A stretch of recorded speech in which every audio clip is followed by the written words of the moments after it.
आपको शंकराचार्य कहते हैं।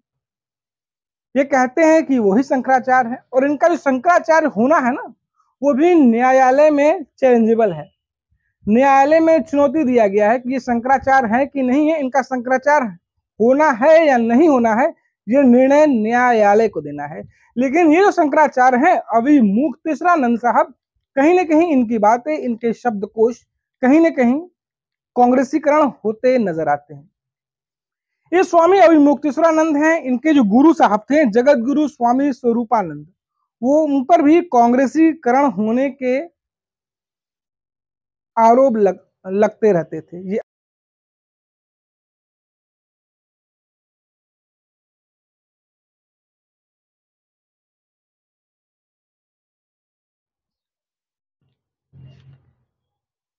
नमस्कार, जय सियाराम, वंदे मातरम, हर हर महादेव। एक बार फिर आप सभी दर्शकों का आज के हमारे इस अंतर्मन पॉडकास्ट के इस विश्लेषण विशेषांक में आपका स्वागत है। आप क्या कहेंगे, कांग्रेसाचार्य या फिर शंकराचार्य? जी, हम बात करें एक ऐसे शंकराचार्य की, जब भी वो मुख खोलते हैं, ऐसी बातें करते हैं, तो उससे ये स्पष्ट होता है कि वो शंकराचार्य नहीं बल्कि वो कांग्रेसाचार्य है। उनकी बातों में, उनके शब्दों में, उनके प्रेस कॉन्फ्रेंस में, उनके चाल चरित्र चेहरे में कांग्रेसीकरण होने के लक्षण साफ साफ दिखाई दे रहे हैं। जी हाँ, आप बखूबी जान रहे हैं मैं किन की बात कर रहा हूं। मैं बात कर रहा हूं स्वामी अविमुक्तेश्वरानंद। स्वामी अविमुक्तेश्वरानंद कहें या फिर कहें उमा शंकर पांडे। जी हाँ, उमा शंकर पांडे, ये जो सज्जन है स्वामी अविमुक्तेश्वरानंद, इनका रियल नेम है उमा शंकर पांडे। ये जो सज्जन है ना, ये प्रतापगढ़ के रहने वाले हैं। ये जो स्वामी अविमुक्तेश्वरानंद है, ये हम बात करें, ये स्वयंभू शंकराचार्य है। ये अपने आप को शंकराचार्य कहते हैं। ये कहते हैं कि वही शंकराचार्य है, और इनका जो शंकराचार्य होना है ना, वो भी न्यायालय में चैलेंजेबल है। न्यायालय में चुनौती दिया गया है कि ये शंकराचार्य है कि नहीं है, इनका शंकराचार्य होना है या नहीं होना है, ये निर्णय न्यायालय को देना है। लेकिन ये जो शंकराचार्य हैं अविमुक्तेश्वरानंद साहब, कहीं ना कहीं इनकी बातें, इनके शब्दकोश कहीं ना कहीं कांग्रेसीकरण होते नजर आते हैं। ये स्वामी अविमुक्तेश्वरानंद हैं, इनके जो गुरु साहब थे जगत गुरु स्वामी स्वरूपानंद, वो उन पर भी कांग्रेसीकरण होने के आरोप लगते रहते थे। ये अब है नहीं दुनिया में, ये ब्रह्मलीन हो गए। लेकिन ये जाते जाते जिस मठ के थे, इनका मठ था ज्योतिषपीठ, जिस मठ के थे ये डिसाइड नहीं कर पाए कि इनके जाने के बाद इनका उत्तराधिकारी कौन होगा। ये चले गए बिना अपने उत्तराधिकारी घोषित किए हुए। तो ये जो स्वामी अविमुक्तेश्वरानंद हैं, इन्होंने अपने आप को कह दिया कि ये ही जो है शंकराचार्य है। अब न्यायालय में चुनौती। लेकिन भैया, ये जो स्वामी अविमुक्तेश्वरानंद हैं, ये ऐसे शंकराचार्य हैं, ये किसी की पार्टी में चले जाते हैं, ये राजनीतिक प्रेस कॉन्फ्रेंस करने लग जाते हैं। ये अंबानी की शादी में जब स्वामी अविमुक्तेश्वरानंद साहब गए, तो हमारे जैसे सनातनियों के मन में ये बात पे स्पष्ट तौर पर जन्म लेने लग गई कि एक शंकराचार्य हैं, एक धर्म गुरु हैं, भला वो किसी की शादी ब्याह में क्यों जाएंगे। कोई भी साधु, सन्यासी या शंकराचार्य होते हैं, किसी की शादी ब्याह में नहीं आते हैं। जो किसी को आशीर्वाद लेना होता है ना, जो शादी का जोड़ा होता है या जो परिवार होता है, उस शंकराचार्य, उस साधु, उस सन्यासी के मठ में जाता है और उनका आशीर्वाद लेता है। आप देख लीजिए, भारतीय इतिहास में, भारतीय परंपरा में, अगर भारतीय इतिहास, भारतीय परंपरा में वो देखना नहीं चाहते हैं, तो कम से कम टीवी पर आने वाले जो भक्ति सीरियल थे, चाहे वो रामायण रहा हो, चाहे वो महाभारत रहा हो, चाहे वो श्री कृष्णा रहा हो, जय हनुमान रहा हो, जो भी सीरियल्स थे, उनमें ये चीजें दिखाई गई कि जो भी साधु, सन्यासी, महात्मा हुआ करते थे, उनके दर पर लोग आशीर्वाद लेने जाते थे। ये किसी राजा महाराजा के बुलौआ में, शादी ब्याह में नहीं जाते थे। लेकिन जिस तरह से स्वामी अविमुक्तेश्वरानंद सारे बंधन, सारे जज्बात, सारे मान मनोबल को त्याग कर जिस तरह से ये अंबानी की शादी में चले गए, ये दिखाता है कि शंकराचार्य नहीं बल्कि ये कांग्रेसाचार्य है। ये सज्जन हैं जिनके बारे में मैंने बताया कि ये प्रतापगढ़ के रहने वाले हैं। इनका रियल नाम है उमा शंकर पांडे। ये सज्जन हम बात करें बनारस में पढ़े लिखे हैं। ये बनारस का जो स्वामी संपूर्णानंद संस्कृत विश्वविद्यालय, यहाँ से इन्होंने पढ़ाई लिखाई की। ये छात्र राजनीति में भी ये पूरी तरह से सक्रिय रहे। ये 1994 का छात्र संघ का चुनाव तक लड़ चुके हैं। ये सज्जन जो पूरी तरह से राजनीति में अकंठ डूबा हुआ था, राजनीतिक क्रियाकलाप में व्यस्त था, तो भाई इसको शंकराचार्य घोषित करना, इसको शंकराचार्य बनाना कहीं ना कहीं हिंदू धर्म, रीति रिवाज, सभ्यता को चुनौती देने वाली बात है। जो धार्मिक पुरुष होते हैं, जो धार्मिक होते हैं, उन्हें राजनीति से कोई लेना देना नहीं होता है। लेकिन जो हमारे साधु सन्यासी होते हैं, वो धर्म ज्ञान की वो बातें कहते रहते हैं।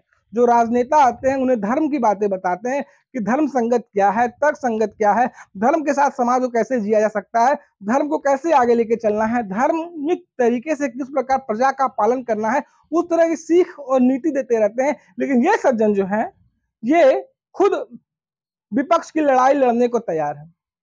जैसे मैंने बताया ना कि इनके जो गुरु थे स्वामी जगत गुरु स्वामी स्वरूपानंद, जो ब्रह्मलीन हो गए, उनका भी कांग्रेसी लक्षण था, इनका भी कांग्रेसी चरित्र था, इनका भी कांग्रेसी कैरेक्टर था। ये कांग्रेस के सपोर्ट में रहा करते थे। वैसे ये सज्जन अभिमुक्तेश्वरानंद भी कांग्रेस के सपोर्ट में रहते हैं। एक दौर वो भी था जब मध्य प्रदेश के मुख्यमंत्री थे, हम बात करें दिग्गी राजा, तब दिग्गी राजा से इनके बड़े मधुर संबंध हुआ करते थे। दिग्गी राजा बुलाते थे, जज्बात लेते थे, बातें करते थे। ये कांग्रेसीकरण तो इनका था ही, ये कांग्रेसाचार्य तो है ही, तो कांग्रेस के सपोर्ट में रहते थे। अब जब से मोदी सरकार आई है, ये गाहे बगाहे चर्चाएं करते रहते हैं, कांग्रेस पर बातें करते रहते हैं। जो कांग्रेस के लिए एक तरफा लड़ाई बनारस में लड़ते नजर आते हैं। सज्जन बनारस में रहते हैं, कभी गंगा की सफाई के नाम पर सरकार को घेरते हैं, कभी धार्मिक क्रियाकलापों के नाम पर सरकार को घेरते हैं। जब बनारस में कॉरिडोर बन रहा था, जब लेफ्ट लिबरल सेकुलर लिब्रांडुओं द्वारा ये बातें जोर शोर से प्रसारित की गई कि जो मोदी सरकार है वो मंदिरें तोड़ रही है, उसके साथ लेफ्ट लिबरल सेकुलर लिब्रांडू, ये कांग्रेसाचार्य, उसके साथ ये भी हुआ हुआ करने लगे, हाँ में हाँ मिलाने लग गए। लेकिन इस पर बात नहीं किए कि जब ये क्या चीज कहते हैं, जब ये कॉरिडोर बन रहा था, तो मंदिरों के ऊपर से, बाथरूम के ऊपर से, शौचालय के नीचे हमारे मंदिर दबे हुए थे। मंदिरों के ऊपर घर बना लिया गया था, मंदिरों के ऊपर शौचालय बना लिया गया था, मंदिर के ऊपर मंदिरों को थोप दिया गया था, मंदिरों को खत्म कर दिया गया था। सब बातें जो नजर आ रही थी, इसके बारे में कोई बात करता नजर नहीं आता है। ये कांग्रेसाचार्य के लक्षण तो कुछ ऐसे हैं। जब राहुल बाबा कहते हैं, जब राहुल बाबा कहते हैं कि मंदिरों में लड़कियां छेड़ने जाते हैं लोग। खैर एक जमाना था, राहुल भैया भी माथे पर त्रिपुंड लगा के, तिलक लगा के, भगवा गमछा धारण करके और पूरी तरह से जोर शोर तैयारी के साथ टेंपल रन किया करते थे। उसका परिणाम उनको नहीं मिलता नजर आता था, तो उससे व्यथित होकर कहते थे कि मंदिरों में तो लड़कियां छेड़ने जाते हैं। इस पर ये कांग्रेसाचार्य कुछ नहीं बोला, इस पर एक शब्द भी चिल्लम चोक करते नजर नहीं आया।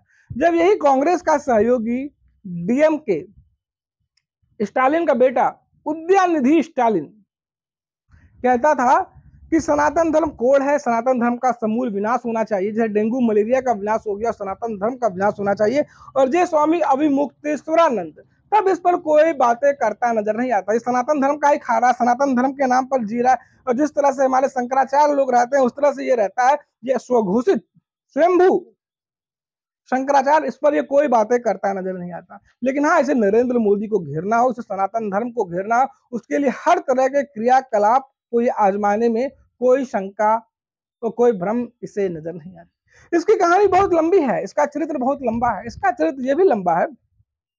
एक समय ये था कि जब मुख्यमंत्री हुआ करते थे हमारे उत्तर प्रदेश के भैया अखिलेश यादव, तो उस समय ये विरोध प्रदर्शन कर रहा था, और विरोध प्रदर्शन में ये ज्यादातर अपने मठ के बच्चों को आगे कर दिया था। जब पुलिस डंडे बरसाई तो उस विरोध प्रदर्शन में बच्चों को आगे करके ये खुद बाहर भाग गया, और उसमें जो बच्चे आगे किए वो पिटाई खाए। इसमें जो बच्चे पढ़ते थे इनके मठ में।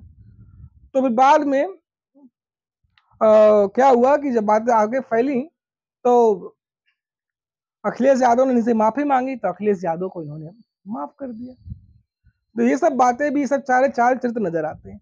लेकिन हम बात करें आज की मौजूदा स्थिति में, आज के दौर में हम बात करें, ये जो स्वामी अविमुक्तेश्वरानंद है, इनके ऊपर कई प्रकार के एलिगेशन लगते नजर आते हैं, कई प्रकार की बातें होती हैं।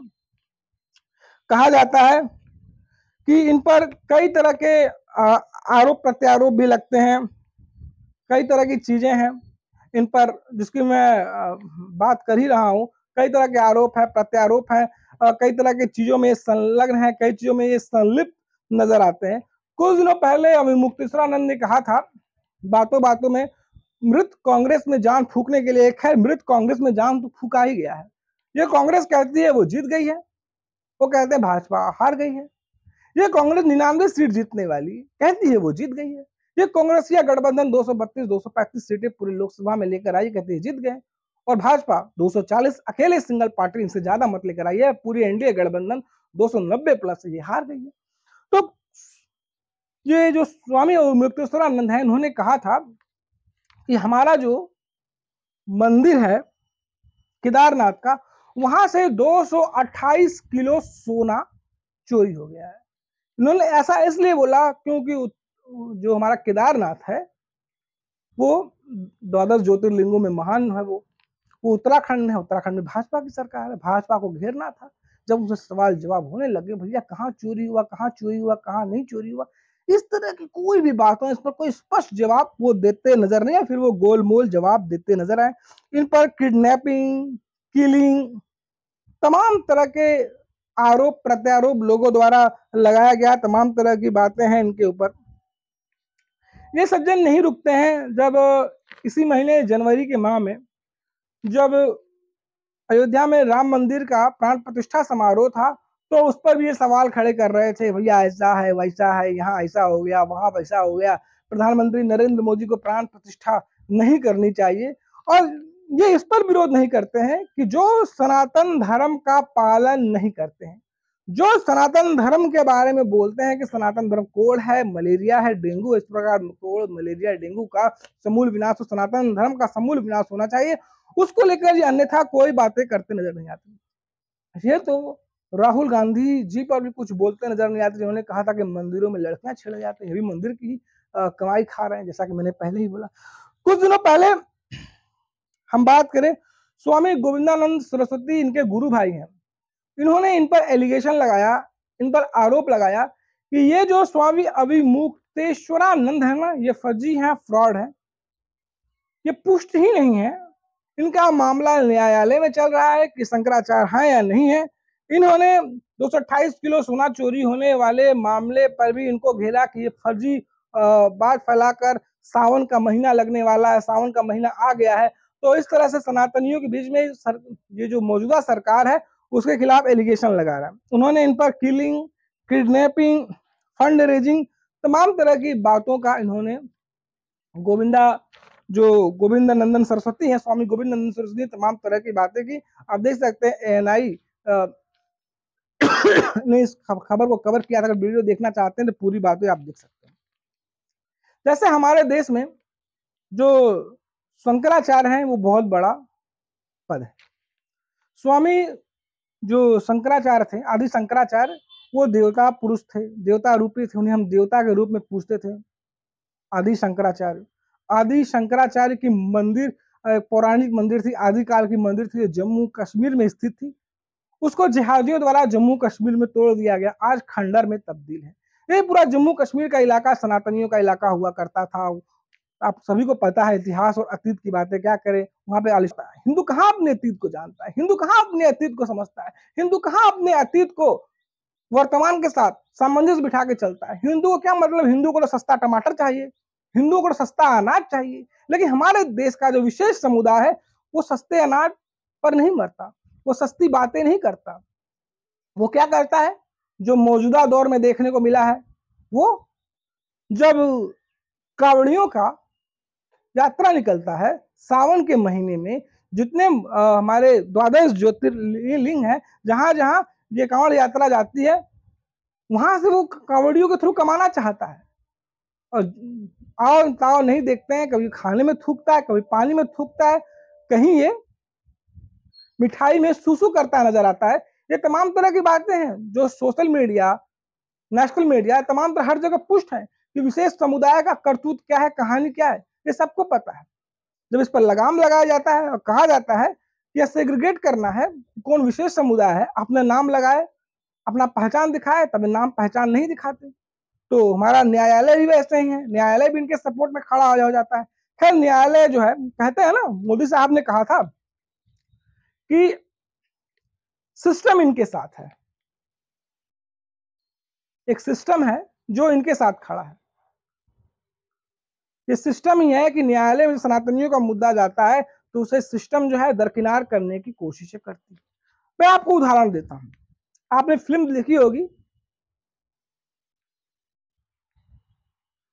कश्मीर पर जो फिल्म आधारित थी 1990 के दशक में, जो कश्मीरियों के साथ जो जाति हुई थी, कश्मीर फाइल।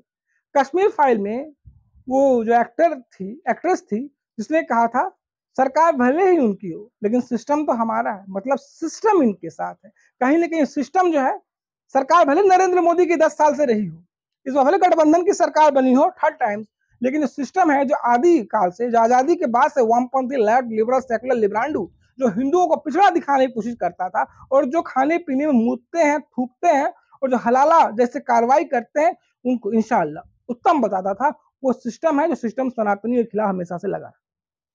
यही तो बात। अब ये 4 मठ है हमारे शंकराचार्य के। ये 4 मठ ये हैं जिसके बारे में आपको बताऊं।